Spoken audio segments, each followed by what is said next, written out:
This is H1Z1. We took out the name Apocalypse. So this is what we find in your office computer, this kind of cool stuff. Yeah, H1Z1 is a MMO that allows players to take on the role of a apocalypse survivor who is in a world that's filled with zombies. A world, not just a little tiny server, a world where people can actually, in a world. Hold on, they're gonna kill me. We don't have the zombie sounds in yet. We only have one type of zombie, but all the other ones are in the middle of being done. Well, that would work if you're in France, because all the zombies would be mimes. Ooh, really? Seriously, man? I mean, that's a top-notch idea. When it gets to nighttime, this is a scary place because the zombies come out and you can get ganked by zombies very fast. But zombies aren't scary. People are scary. Yeah. I'll give you another tip before we go. You license the Houdini song, The Freaks Come Out at Night. And when you play the night mode, that song plays, The Freaks Come Out at Night. Okay, I'll have to look up that song because I do not know it. That is scary. This game can be scary, can't it? That's the point. Yeah, it's like when you see a zombie coming up at you with nothing out, there's a highway flare. But here's something else that you're going to be able to do that you can't do in these other games. Light things on fire.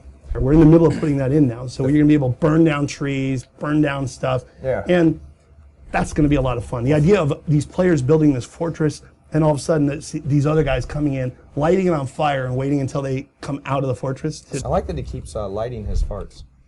Yeah, that's actually, that was hard to get right the first time, but we did it. Sorry, please continue. It's no problem.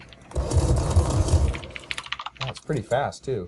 Oh, yeah. We modified the PlanetSide 2 engine. Yeah, this is your own engine, I remember. Oh, yeah. Oh, yeah, no, it's called Forge Light. We do our own stuff. We're having so much fun with this game.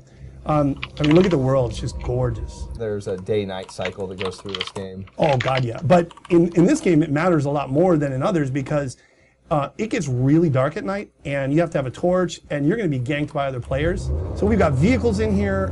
We can actually add aircraft if we want to. Our goal is to build out this entire massive, massive world that's just this apocalypse of the United States, where people are fighting each other, they're fighting for survival. We have base building.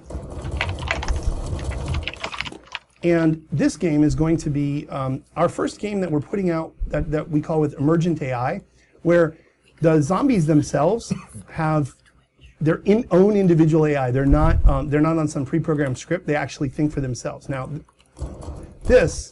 So it's not the same experience over and over. Oh no! It's radically different. And you can loot stores. You can build fortresses. What you're seeing in some of these other survival games taken to the next level, because we have an engine that can just outperform anything that I've seen in these other games. We're a milestone away right now from a whole bunch more zombies and a whole bunch more content. But what we're trying to do with the world in this game is build a much larger, persistent world than you've ever seen in any of these kind of DayZ or Rust. Yeah. Where you can build persistent fortresses, players can raid each other, and if you think of Walking Dead, if you think of that town and the prison, that's the kind of, we want these camps fighting with each other. Old cars laying around, and I mean they're junkers, right? It's 15 years after the zombie apocalypse, so you're going to have to find a new battery. You're probably going to have to charge it. Maybe you have to wait for a lightning storm or something.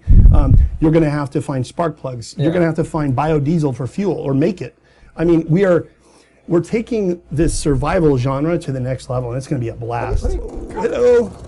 You are literally like a giant child video game loving kid. Oh, yes, I do. Oh, and I love making them, too. Dude, like Bill Gates, you don't get the sense that dude games. Or someone like some of these other CEOs. I would trade being Bill Gates for being a child loving kid, because I would just become Bill Gates that likes games. I would God, what would you do if you had like billions of dollars to spend on a game? You would make a holodeck.